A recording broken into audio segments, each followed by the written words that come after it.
ru cả lim chi nè em chim lâu tây tiếng mèo tra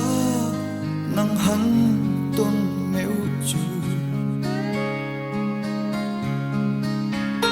cả tôn ru tu ai sang chuột cả tôn hiền vun ra tin phân nào mal tuan trôi hun hun nạ len du ni la tên lên đun dễ lắm ô bằng ngày na suy khát phua đi cái đam mê mà ăn cá lên về mà xe ri đâu na vùng đun dễ đi đâm lại bia ra đi chết ra ở vòng chân mà lâu chúa nó nhìn chân to lo mò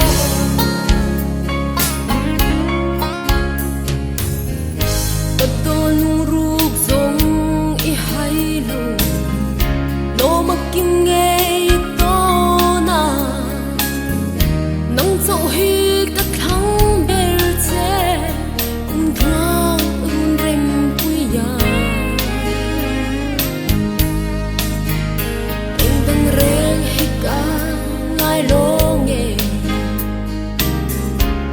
môi trắng có biết thung thua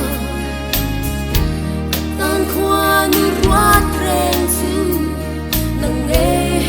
lâu ní hình tên lên đun xe lắng ngô mong ngày na suy khát qua đi cả rạ mel mà ăn cá lên về mà xe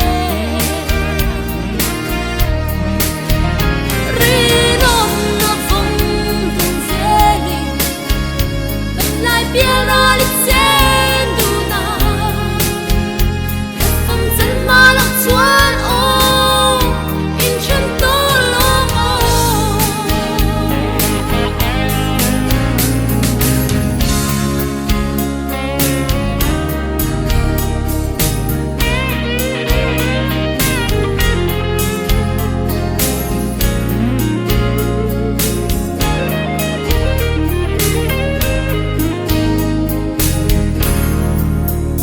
mình đêm lâu là tu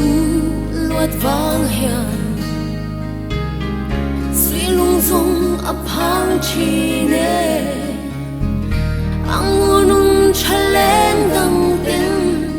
anh em anh ui si lu bằng tiền gian lâu chim tô là cần là chan tiếng mà che